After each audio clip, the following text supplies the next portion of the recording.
ভালোবাসি না বলে কি ভালোবাসা যায়? যাই তো। এই যে ইলিশ মাছকে আমি কতটা ভালোবাসি কখনো বলেছি? আজকে অনেক দিন ধরে ইচ্ছে করছিল ইলিশ মাছের পেটি ভাজা খাবো, ডিম সমেত। যেই বলা সেই কাজ, হয়নি। কারণ ইলিশ মাছের যে দাম, বলার সাথে সাথে তো আর কিনে ফেলা যায় না। তা যাই হোক, আজকে বাড়িতে 2টো ইলিশ মাছ এনেছে, আর একটা মাছের ডিম হয়েছে দেখে ইলিশ মাছের মতো আমার চোখও ছলছল করছিল। আর এই মাছের পিঠের অংশ দিয়ে আমি দই ইলিশ করেছিলাম, যার রেসিপি আমার চ্যানেলে আছে, চাইলে দেখে আসতে পারেন। আমি ডেসক্রিপশন বক্সে লিঙ্কটা দিয়ে দিচ্ছি। আজকে বানাচ্ছি ইলিশ মাছের ডিম সহ ইলিশ পেটি ভাজি।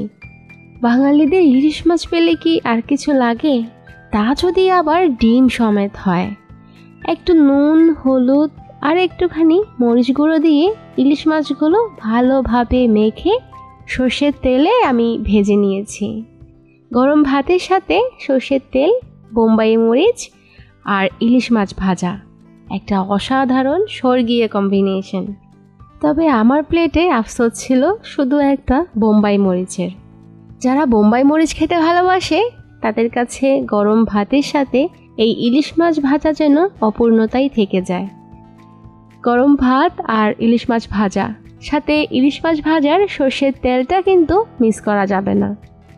বাবা তো সাথে আরও গন্ধরাজ লেবু মেখে চটকিয়ে চটকিয়ে খেতেন।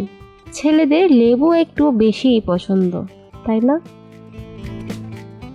ইলিশ মাছ তো অনেক দেখেছেন, এবার ইলিশ মাছের কঙ্কাল দেখুন।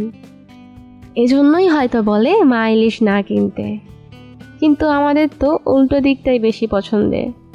1.5 কেজি পরিমাণের মাছটাতে তেলও হয়েছে বেশ। দেখুন আমার হাতটা কীরকম চকচক করছে।